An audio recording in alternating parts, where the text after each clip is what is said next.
Previously on Bush War. Daar's 'n belangrike kuns in hierdie soort van oorlogvoering.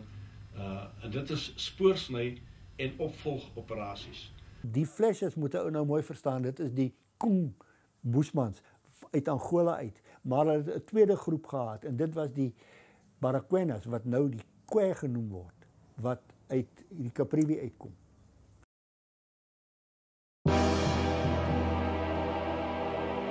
(1980) was brutal. On both sides, more men died in this 1 year than at any other time during the war. To tell the truth, war did not escalate in the 1980s. War escalated in the 1978. From 1978, war became very tough. Very, very tough. And in the 1980s, it became more tougher because we were now using one front. That's the Angolan front, operational fronts. The operational front was thousands of kilometers long and almost impossible to defend. We had two fronts before. We had a front in Zambia, operating from Zambia to that area of the far north, that is Kavango and Caprivi. And then from 1980, we all moved from Zambia to Angola. Then that is why people say the war intensified, because we were now having one operational zone with different detachments and different battalions.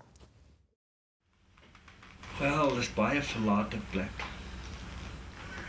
Daar's amper nie mense nie.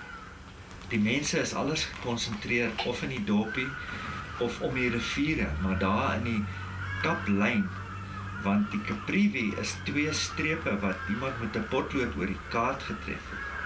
En daar's bly omtrent niemand daar nie, want daar's nie water op daai kaplyn nie. En dit was die kaplyn waar daar gepatrolleer was en waar die insidente plaasgevind het. Met die gedagte van guerrilla oorlogvoering was dit 'n manier om militêr jouself te laat geld, sonder dat jy in 'n beslissende geveg totaal verslaan word. Dit is dus die idee van live and fight today so that you can fight another day.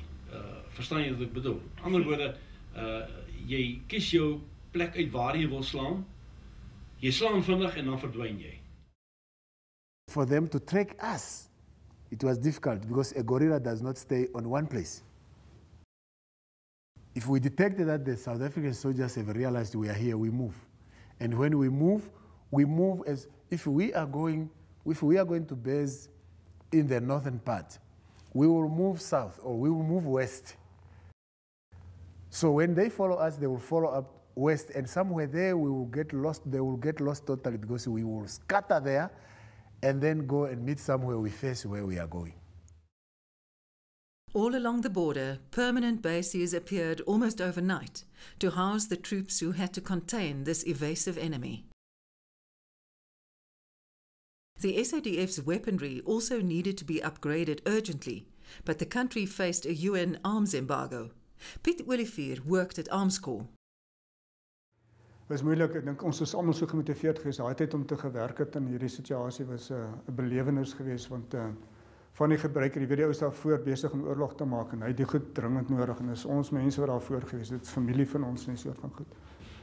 Die ouens het gewerk, ons het gewerk dag en nag en is ongelooflik. Ons het as geïntegreerde projekspanne gewerk. Ons families het ons nie gesien nie. Ons het ons het partykeer sou dit noodhoog is, ons het veral in die fabrieke nou ons is die kantoor boffens geweest. Ons het op hard gewerk, maar die ouens in die fabrieke wat die goed moes gemaak het, sommige nagte deur gewerk het, 'n paar dae nie geslaap het nie, om die goed betyds te kry nie. In response to the Russian Red Eyes, which had caused so much damage during Operation Savannah, the G5 gun was developed. In 1982 het ons geleentheid gekry om in die Griekse wapenskou deel te neem. Ons is daai wapenboikot was teen ons geweest. En hier kry ons geleentheid in te gaan in Griekeland. Dus hulle was 'n deel van die NAVO-lande geweest. En glip ons in en ons net met bloot geluk het seker geleentheid om in te gaan. Ons het 2 weke gehad om voor te berei om die kanon oor te val.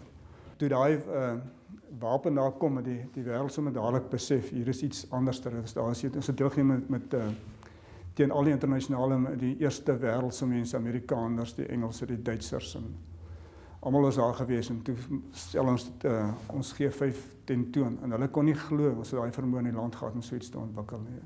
Daarna het 'n klomp wie na ons gekom, hulle het gedink as dit goed kom van ander land af, hulle het ons fabrieke kom kyk. Toe is hulle gewys van hier maak ons gedeel ons ontwikkel het en hulle monde het oopgegaan, nie gedink 'n derde wêreld is in staat om so iets te ontwikkel nie. Gelukkig vir ons was dit nie 'n logistieke oorlog wat groot volumes wapens en ammunisie verbruik het nie. So dit kon ons voorsien. Maar met die lang afstande en met die swak paaie was dit enorme probleme. Ons het dus probeer sover as moontlik om die lugbasisse wat daar was, veral die vliegvelde wat daar was, te beset en te behou, sodat ons kon gebruik gemaak het van lugaanvoering en ook die sekerheid gehad het dat in geval van ons mense wat gewond is, ons die mense kon afvoer per lug na Pretoria toe. Every day, new solutions had to be found for the challenges this kind of warfare posed to the soldiers. Dogs were brought in to counter the threat of mines.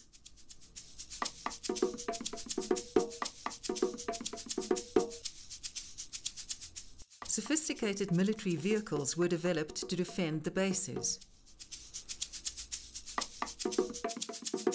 And where science left off, another craft stepped in, one as old as humankind. For the Bushman soldiers, the bush was an open book. Nou, deze spoor om te vatten is baie makkelijk. Maar mensen zoals ons, zijn spoor te vatten, is baie moeilijk. Je loopt krijgen waar je net op gras loopt. Dan moet je hem op dat gras moet je zijn spoor vatten. Het was van mij moeilijk geweest dat ik nou vandaag levendige mens zoek, dat ik hem kan terugzien. Het was voor mij een beetje moeilijk geweest. The Bushmen of 3-1 Battalion came from Angola and the Caprivi. They were trained as members of the Special Forces, but no one could teach them anything when it came to tracking. Kijk, 'n Bushman word so gebore. Dit is een van sy goed wat hy kan doen. Hy's gebore as 'n jagter en so voort. Maar hulle leer vir jou die basiese punte wat 'n mens moet kan vooroplet. Dit was baie meer belangriker vir ons gewees om ons spore weg te steek. Veral as jy onttrek en jy weet jy's 2, 3 ouetjies. En daar's 'n company ouens agter jou aan. Ek meen jy kan Rambo wees, dit maak nie saak nie, maar daai ouens gaan die hel uit jou uitskiet.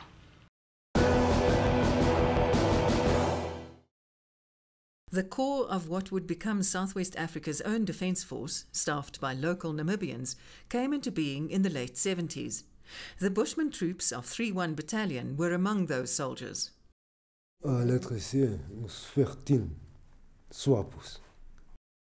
Like the sun, Swapo cadres knew the bush like the back of their hands. Our tactics were very sophisticated.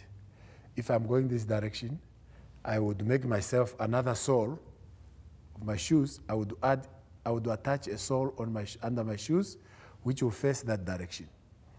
So when I am moving, it could be difficult for them to trace me because the other sole is facing that side, the other one is facing that side. They do not know where I am going. They will keep on, moving at one place. You see, that is one incident which could make them difficult because they were regular people. They do not know of these guerrilla tactics. He did not know whom he was dealing with, however. His tactics were not as successful as he thought. Hy kom so, partymaal sien jy ook, hy stap achteruit. Hy kom hierna toe. Maar hy stap achteruit. Dan denk je, hij loopt naar die kant toe. Dan is het niet zo. Die man is hier. Dan moet je ook oppassen. Als het zulke touwtjes wat hulle span in die. Het is nou wat hulle noemen, stil die boom. Bij op plekken waar die bossen nog zo staan, waar je moet bij die opening deur gaan. Stel hulle die touwtje daar. En als je bij die zo'n plek komt, moet je mooi kijken. Je zal die touwtje zien. Als je nou die touwtje aftrapt, maar of je de rak aan hem, dan druk je hem weg met je voet. Dan gaan die boom af en jullie allemaal wat daar is dan tot niet. And the other tactic is, when I am camouflaging myself, I will camouflage myself in a way that I will look like a shirap. Because I will take some twigs and cover myself. Some of them cover myself, totally covering myself. And when I stand still, it is like just a shirab. They will pass, they will go. Even if they are with a helicopter, the helicopter will just pass. The chopper will just pass. I'm a shirab. It passes, I go. When it turns, I stand. I'm a shirab.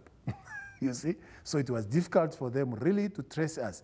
That's why they were saying, we turn into chicken, we turn into lion, or you can turn into a wood, because they could really have they had some difficulties to trace us. Hulle net so skelm maar hy kom op so 'n harde plekkie. As jy sien nee, die mense kan nie nou mooi sien dat ek hier omgedraai het nie. Dan draai daar om en so stap hy nou terug. Tot daar waar hy wou gegaan het, hy harde plekkie weer loop kry.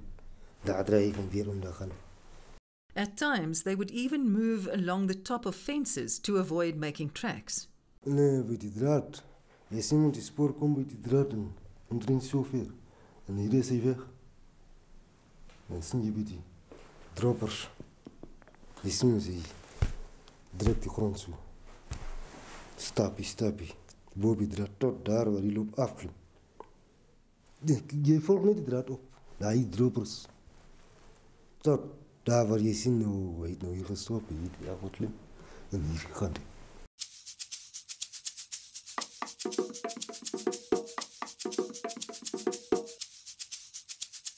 Attila the Hun, Alexander the Great, Genghis Khan.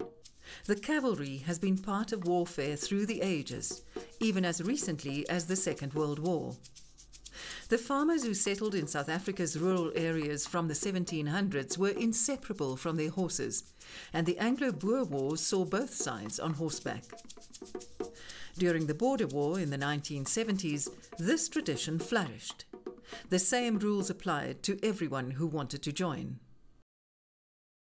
Ons is dieselfde gehanteer. Net dieselfde ding wat ek doen hulle ook. As ek gestraf word, dan is dit ons almal. Daar is die ene wat afgeskut is, ons almal. As 'n wit man fout gemaak het, ons almal word gestraf. Daar is die ene wat afgeskut is. En ook by die Kosse kant ook is net dieselfde. Ons almal het gelyk kos gekry en ons het dit geniet. En by die geld ook, ons het dit geniet alles. En dit was baie lekker geweest. Like the Parabats, the mounted units were infantrymen who were specially selected and received intense training. For the Bushmen, this was a new experience. En daai pere is nie hierdie makpere wat heel dood geleer is nie. Hy is net vandag geleer, môre moet jy gaan moet. Jy is net so oor die bos, oor die gat. Dan jy arm so hou soos hy maak. As hy weer so maak, dan is net so. Dan is hy weer so. Sit alle een been af en sit so skens oor die perd. Dan jy almal ook so maak. Net soos hy maak. Dan skreeu hy vir julle uitgespreide lene, dan sprei julle uit. Dan gaat julle nou so. Enkel gelet, dan is julle weer achter mekaar. So, wat so gaan ons dan. As die son onder gaan, dan slaap ons net. Dan morgen staan ons weer, sal ons so. Dan gaan ons weer. When it came to a contact, the horses were unpredictable. Je hoort nog net dat as jy so skiet, dan is die pere onder jou uit. Hulle is terug, hy is toe. Hy spring uit, hy gooi jou daar af. Of jy spring af. Dan hulle is terug. Kant toe. Of as hy nie gekwijs is, dan is hy terug kant toe. As hy geskiet is, dan is hy dood. Dan is nou net jylle alleen, want hy moet nou veg. Daarom mag jy nie jou kos en jou goed op die sal vastmaak. Jy moet hulle by jou dra.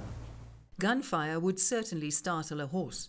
Another certainty was the coming of the rainy season every summer and the impact on the pattern of the war. 'n Mens moet veral die situasie benut gedurende die winter. Want in die somer is daar baie lower wat vir jou baie dekking gee. Jy kan maklik wegkruip, jy kan maklik wegkom. Daar is baie water. In die winter word die insypelaar gedwing om van watergat na watergat te stap. En daar is baie minder lower. Dit is net soos wat 'n mens gaan diere kyk in 'n wildtuin. Ek was net in die reenseisoen daai al die jare daar. Ek het nog nie waar die diere in daar gegaan. The rain season was very good because the forest is how shall I call it? The forest is, you see, everything is wet. The leaves are green. The whole forest is fat, thick, and whatever. Yeah, the camouflage moves well. When you are putting on that green camouflage, you cannot be recognized. One cannot recognize which one is a tree and which one is you. Yeah, yeah. So that's why we liked that rainy season very well. Access to waterholes was a matter of life and death. I remember trying to get water from a shumba, where the slime was on the top, and all the animals had also urinated and excreted all that sort of stuff in there. And we were so desperate for it, and we were, drinking that type of water. An elephant is drinking there, or a lion is drinking, a baboon is drinking, you come and drink in the same pool. You see, you drink in the same pool with snakes. While you are sleeping, a snake is passing over you. You are sleeping, it passes there and it goes. You see, drinking, you can only be free for a few, 2 or 3 days. And the rest of your life is a life of war. Firefights often broke out at waterholes because it was so important to both sides. A lot of them would make a TB, a temporary base, or you would also maybe walk into a contact trying to get water or filling water, or you'd actually lie in wait and in ambush, waiting for the guys to come and collect water. So yes, it was for both sides, a possible ambush.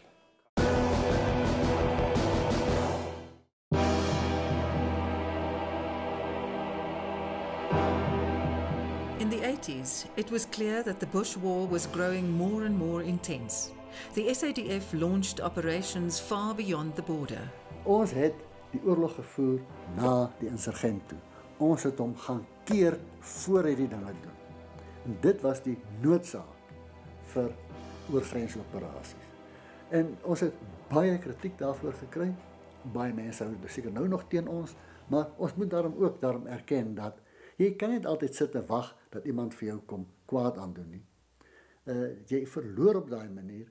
En as 'n ander land dan bereid is om mense te huisves en op te lei en by te staan om oor die grens te gaan na 'n ander land toe, dan moet daai land ook maar die gevolge dra.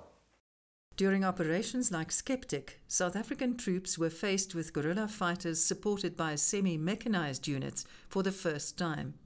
SWAPO cooperated ever more closely with FAPLA, the MPLA's defense force, and their Cuban supporters. To tell you the truth, I participated in many battles with Cubans, but I will remember that man called Farisco. He's an Angolan Umlatu, who we call here that the Basta is a Basta. Yeah, that Basta is very, very, very, very courageous, very brave. Yeah, because even sometimes I hear him speaking. I hear his voice, when I think of those battles. When I think about that offensive, I hear his voice. I hear him speaking. Oh yeah, Alexa, Avansha. You see, hey Alex, let's go forward. Avansha, camarada. That man is a short man, but very powerful. As early as 1975, Cuba sent almost 20,000 troops to Angola, as well as artillery, armor, and fighter planes. In Cuba, this was known as Operation Carlota, in South Africa as Savannah. This support more than doubled in the 80s, as the South Africans knew only too well. En daar was natuurlijk die Kubanen met Russische wapentuig wat van die modernste in die wêreld was. Daar het 'n groot militêre magte hulle self ook aan die grens ingegooi agter die insurgente poging. Omdat SWAPO propaganda, wanneer het hulle gepas het, was dat hulle het nie gemekaniseerde magte nie. Hulle het nie konvensionele wapentuig nie. Hulle het gelieg natuurlik. Ons het na hierdie operasie wat jy genoem het, Skeptic en Protea, het ons massas gepantserde voertuie, kanonne en so meer uitgestel van wat ons bytgeneem het. There was always a price to be paid for cross-border operations. The UN condemned it harshly. Resolution 435 remained only a plan on paper. A proposal for a so-called DMZ, a demilitarized zone, never came to fruition. Only a handful of people knew that the debate was raging inside the South African government as well. Ek dink dit was die twee standpunte van die twee departemente. Die weermag het dreigemente gekry en het gesien hoe die land deur sekere basisse en aksies bedreig word. Dan stel hy 'n doel voor, dit moet gestop word. Dan sê hy wat het hy nodig om dit te stop. Dan tree hy op en dan kom hy aan, ek het aan my doel geslaag. Buitelandse sake, se kultuur was anders. Hy het gesê hier is die probleem. Die probleem is die VVO, hulle gaan ons opdonder. Sanksies gaan neerword. Ons ekonomie gaan knak. En uiteindelik as jou ekonomie knak, het jy ook nie die militêre vermoë om staande te bly. So is daar nie 'n ander manier waarop ons wel toegewing sal moet maak. Maar grootendeels daarom nog die land kan behou, sy ekonomie kan behou. En so kan optree dat ons en ons kinders daarom nog hier kan lewe, al moet ons een mens een stem aanvaar. Is dit noodwendig die einde van die Afrikaner en wat die blanke hier opgebou het, een mens een stem, of gaan ons einde in tragiek daarin lê dat ons in 'n militêre stryd en ekonomiese agteruitgang vernietig gaan word en dat ons niks. At this stage, the military approach won the debate in the cabinet of Prime Minister P.W. Botha. But 1980 was election year in America. The incoming president was Ronald Reagan, whose view of South Africa differed radically from that of his predecessor. Negotiations were possible again, but it would take a very long time. Next up on Bush War, going for broke on both sides.